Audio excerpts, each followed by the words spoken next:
दुखी जीवन के लिए एकमात्र उपाय आपको हम बता रहा हूं मित्रों। सभी माताओं बहनों ध्यान पूर्वक सुनिए। सुखी जीवन आपको जीना है, जीवन में आपको सुख प्राप्त करना है, कभी आपको दुखी नहीं रहना है। ऐसे तो दुख सुख दोनों भाई हैं, लेकिन दुख सुख का वर्णन करना ही कठिन है। जो दुख सुख का वर्णन कर देता है वह महात्मा और साधु ऋषि महर्षि ज्ञानी पुरुष कहलाते हैं। वह परमात्मा को समझते हैं। इसके बारे में आप सुनिए, अध्ययन लगा के सुनिए, तब आपको समझ में आएगा कि सुखी जीवन के लिए एकमात्र उपाय है। जो आपको क्या एकमात्र उपाय है जो आपको हम बताता हूं, इसमें विस्तार से सुनिए और तब जाके आपको महत्वपूर्ण बातों को समझ में आएगा कि हम पहले ही सुख को क्यों न प्राप्त करें, कि मेरा जीवन में दुख न आवे। अगर दुख भी आवे तो हंसी हंसी से सुखी जीवन में कट जाए। ऐसा कौन सी बात है, ऐसी कौन सी भगवान परमात्मा ने कहे हैं जो इसके बारे में सुनिएगा आंखों से आंसू आ जाएगा मित्र। हकीकत जो है जो परमात्मा ही बताते हैं। इसलिए हम भगवान से ये कहते हैं, श्री मैत्रेय जी बोलते हैं, भगवान आपने राजाओं के संपूर्ण वंशों का विस्तार तथा उनके चरित्रों का क्रमशः यथार्थ वर्णन किया है। अब हे ब्राह्मर्ष, जदुकुल में जो भगवान विष्णु का अवतार अंश है तथा उससे मैं तत्वर और विस्तार पूर्वक सुनना चाहता हूं। हे मुने, भगवान पुरुषोत्तम ने अपने अंशों से पृथ्वी पर, ध्यान पूर्वक सुनिए मित्रों, अवतीर्ण होकर जो जो कर्म किए थे उनका सबका आप मुझसे वर्णन कीजिए। कर्म का जो अपने अपने कर्म का किया है उसको वर्णन सुनिए।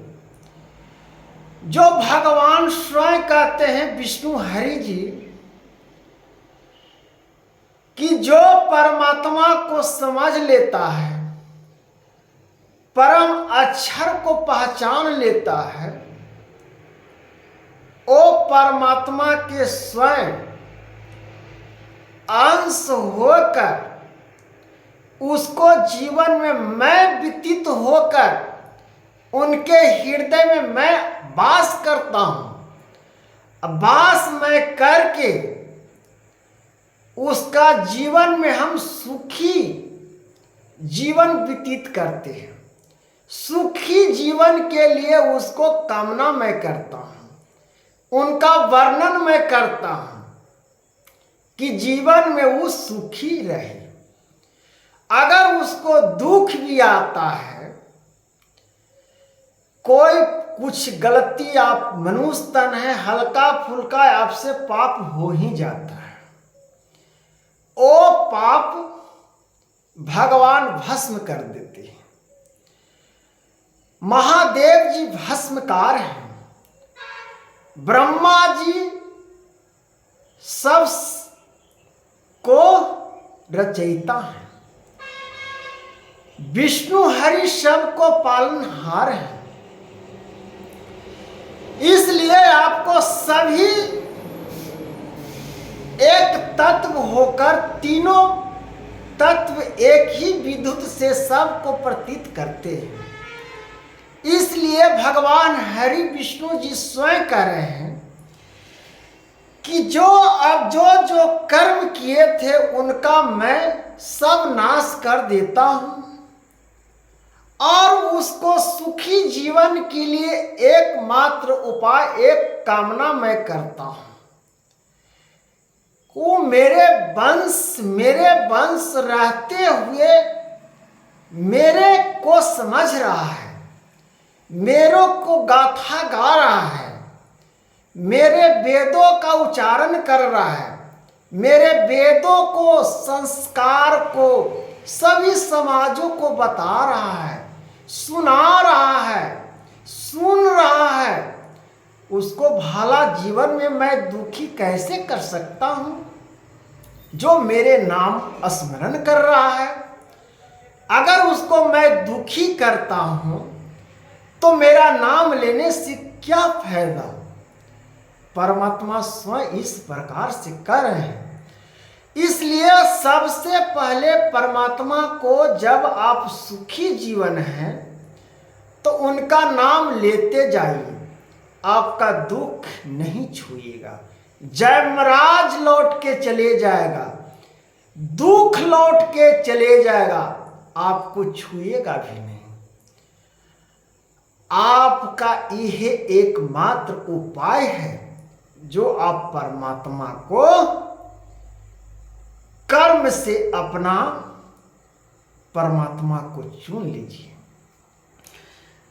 जो वर्णन किया है, तब श्री पराशर जी बोले, हे मैत्र, तुमने मुझे जो पूछा है वह संसार में परम मंगलकारी भगवान विष्णु के अंश अवतार का चरित्र सुने हैं। अब अवतार भगवान विष्णु का मैं सुना हूं। इस अवतार विष्णु को जो नहीं सुनता, जो नहीं जानता, उसको जीवन में मैं कैसे हम सुखी दे सकता हूं? कितनों आप परिश्रम कर लीजिए, कितनों आप दिमाग लगा लीजिए, जब तक परमात्मा को आप पर न आशीर्वाद होगा, जब तक आप स्वयं अपने आप को जीवन सुखी नहीं कर सकते। यह बहुत महत्वपूर्ण बात है। तब चरित्र सुने हैं। महामुनि पूर्व काल में देव की महाभाग्यशालिनी पुत्री देवी रूपा देवी के साथ वासुदेव जी ने विवाह किया था। जो भगवान वासुदेव जी ने भाग्यशाली वासुदेव देवी का विवाह हुआ था, जो कर्म से सृष्टि को धूर्पण करके भगवान अंश को प्राप्त करके उसके बाद मनुष्य तन में आए, कर्म से सभी मनुष्य को दिखाए। अब ये सोच लीजिए कि वासुदेव और देवकी मां को कष्ट मिला, लेकिन परमात्मा वहां दिखाई देते रहे, जेल में भी रहे, जेल के फाटक भी खुला। भगवान कृष्ण जी देवकी का कोख से जन्म लिए। इस सुखी नहीं है तो क्या दुखी इसको कह सकते हैं? इसको दुख नहीं कह सकते। इसलिए भगवान स्वयं हर प्रकार से तो वासुदेव और देवकी का विवाह संबंध होने का अंतंत विवाद समय इस प्रकार से कंस को कैसे मृत्यु हुआ, इस महानता से जब हम जानते हैं तो परमात्मा हमको इस प्रकार से हम अपने समय को रहते हुए अपना अनित नाम और वर्णन से रहित हाथ पांव तथा रूपों से हीन शुद्ध संतान परम से भी परम आपका कर्ण ही कर्ण होकर भी सुनते हैं। भगवान आपको सुनते हैं, नेत्रहीन भगवान हैं फिर भी देखते हैं, कानहीन हैं फिर भी परमात्मा सुनते हैं, रूप प्रकट हैं, पदातीत हैं होकर भी बड़े वेगशील और ग्रह करने वाले तथा सबके अवेग होकर भी सबको जानने वाले हैं। परमात्मा सबको जानने वाले हैं।